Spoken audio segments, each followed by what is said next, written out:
कि वाकई में हम योग्य नहीं हैं, मगर परमेश्वर हमें योग्य बनाता है। हम अपने घर में रहा करते थे, कीबोर्ड बजाते थे, लेकिन हमें कोई सिखाने वाला नहीं था। लेकिन कहाँ से मैं सीखा, कैसे मैं सीखा, मैं नहीं जानता, लेकिन ये सब परमेश्वर की योजना थी और खुदा ने मुझे अपनी महिमा का इस्तेमाल किया। और ये मेरे लिए एक सौभाग्य की बात है कि परमेश्वर की महिमा के लिए मैं गीतों को बजाता हूँ।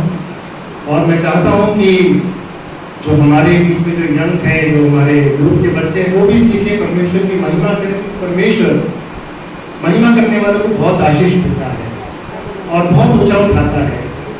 मेरे जीवन की गवाही है, काफी साल पहले मैं भी दुनियावी जीवन में था और अपने जीवन को जी रहा था।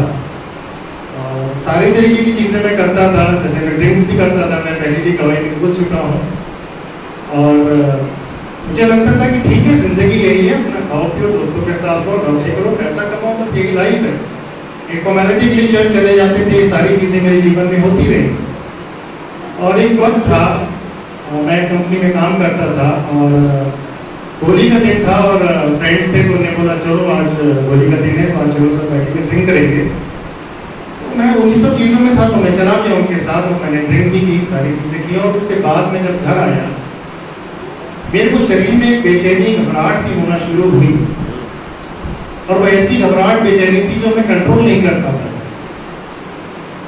सब कहते हैं ना, किसी को कुछ दिखता है, कुछ चमकदार चीज दिखती है, कुछ छाया दिखती है, वो मेरे साथ होने लगा। मैं सो नहीं पाता था, रात होने में डरता था, लगता था कि अब फिर वो चीज आएगी। क्योंकि जब मैं आंखें बंद करता था तो मुझे लगता था कोई चीज मेरे पास है। और जब मैं आंख खोलता था तो मेरे बेड के सामने एक मिरर लगा है, मैं जैसे वहां दिखता था, ऐसा लगता था कुछ चीज उधर भाग के गई। तो मैं पलट के देखता था तो मुझे वो चीज नहीं दिखती। फिर जब मैं उल्टा होकर सोता था तो मुझे लगता था कोई मेरी चीज पीछे बैठे और मुझे कुछ दबा रही है। मैं जहां की भी टर्न नहीं ले पा रहा हूँ, करवट नहीं ले पा रहा हूँ, मुझसे कुछ बोल नहीं पा रहा हूँ, किसी ने मुझे दबा दिया। तो मैं बहुत घबराता था। मैंने अपनी वाइफ से उस चीज के बारे में बताया और फिर मैंने अपने मम्मी पापा को भी इस विषय में बताया, तो उन्होंने मेरी प्रार्थना की। और फिर मेरे पापा ने राजू भैया से कांटेक्ट किया और उनको बताया कि मेरे बेटे को कुछ ऐसी ऐसी बात है, कुछ ऐसा होता है उसके साथ, और उसके जीवन में बहुत उथल पुथल हो गई है। और आप आइए और देखिए, उसके लिए प्रार्थना करिए। मेरा विश्वास है कि परमेश्वर उसे चंगाई देगा। और भैया ने मेरे से फोन पर बात की और उन्होंने मेरे लिए प्रार्थना की फोन पर। और फोन में प्रार्थना करने के बाद मुझे बहुत हल्का महसूस होना शुरू हुआ। भैया ने बोला कि मैं दूसरे दिन शाम को मैं आऊँगा। तो भैया, भाभी और शिव मेरे घर पे आए और मैं अपने पिताजी के साथ घर के बाहर इंतजार कर रहा था आने का। और विश्वास जानिए कि जब भैया की गाड़ी आई और जब भैया गाड़ी से उतरे, मैंने भैया से हाथ मिलाया और मैंने भैया को हक किया, गले लगाया, तो मुझे एक ऐसा झटका सा महसूस हुआ कि जैसे कुछ चीज मेरे अंदर से निकल गई और मुझे चक्कर सा आया। मैं समझ नहीं पाया वो क्या चीज थी। फिर भैया हमारे साथ ऊपर गए और फिर भैया ने सारी बातें मेरे से जानी, मैंने सब बताया उनको। फिर भैया ने मेरे लिए प्रार्थना करी और उसके बाद फिर मेरे जो जीवन में जो बदलाव आने शुरू हुए और वो चीज तो यूं चली गई, क्योंकि लिखा है ना कि विश्वास करने वालों के लिए सब कुछ संभव है। और मैंने परमेश्वर की उस आयत को अपने जीवन में ग्रहण किया और मैंने कहा जब परमेश्वर मेरे साथ है तो मुझे चिंता करने की जरूरत नहीं है और खुदा मेरे साथ निरंतर बना रहता है। और वो दिन था और एक आज का दिन है, वो चीज ने आज तक मुझे नहीं छुआ। Hallelujah, praise the Lord. इसलिए हमें परमेश्वर की नजदीकी में अपने जीवन को लेकर आगे बढ़ने की जरूरत है, क्योंकि यदि हम नहीं परमेश्वर को पहला स्थान जीवन में देंगे तो फिर ये सारी चीजें तो हमारे ऊपर आएंगे, क्योंकि हम उनको खुद इम्पैक्ट करते हैं कि आओ मैं तो दुनियावी चीजों में, तुम भी आ जाओ, सब तो है, तुम भी आओ। लेकिन जब परमेश्वर को पहला स्थान देते हैं तो वो चीज हमारे पास कभी नहीं आ सकती, क्योंकि हम परमेश्वर के लहू में ढांपे गए।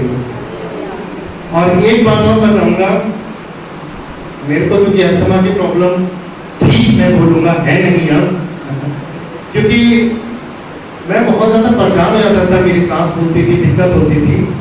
तो मेरी वाइफ हमेशा मुझे मोटिवेट करती, कहती आप क्यों चिंता करते, परमेश्वर है, प्रार्थना करो प्रार्थना करो। और हम प्रार्थना करते थे, लेकिन फिर भी शैतान कहीं ना कहीं, हम इंसान हैं, हम गुनाहों में जाते हैं, हम परमेश्वर को छोड़ देते हैं, दुनियावी बातों में चले जाते हैं, क्योंकि हमारा स्वरूप ही इस तरीके से।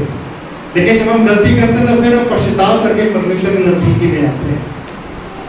लेकिन मैंने परमेश्वर के सामने प्रार्थना की, खुदा अब मेरे को कोई चिंता नहीं है, क्योंकि आप मेरे साथ, और आप मुझे शिफा देने वाले, शिफा बख्शने वाले, चंगाई बख्शने वाले खुदावंत हैं। क्योंकि आपने तो अंधों को आंखें दी, आपने मुर्दों को जिलाया, आपने लंगड़ों को चलाया। परमेश्वर, तो ये सांस की बीमारी क्या है, आप मुझे इसमें भी शिफा बख्शेंगे। और खुदा ने मुझे उसमें भी शिफा बख्शी। पहले मेरे को तबीयत खराब होती थी तो तुरंत डॉक्टर की तरफ भागता था, लेकिन अब डॉक्टरों की तरफ नहीं भागता, मैं सीधे परमेश्वर की तरफ जाता हूँ, और मुझे अब जरूरत नहीं होती डॉक्टर के पास जाने की। और ये परमेश्वर का एक अनुग्रह है मेरे जीवन में। ना मेरी अब सांस टूटती है, ना मुझे कोई तकलीफ होती है, मैं चाहे दौड़ लूं, भाग लूं, कुछ भी कर लूं, मैं एकदम स्वस्थ रहता हूं। Praise the Lord. जरूरी था, बाइबल में लिखा है तू और तेरा घराना। मुझे बहुत खुशी लगती है जब हस्बैंड, उसकी वाइफ और उसके बच्चे खुदा के नाम, हालेलुया। मुझे बेहद खुशी होती है जब पूरा परिवार खुदा के घर में होता है, क्योंकि परमेश्वर के कलाम में यहोशू ने कहा, मैं और मेरा घराना तो परमेश्वर की सेवा करेंगे।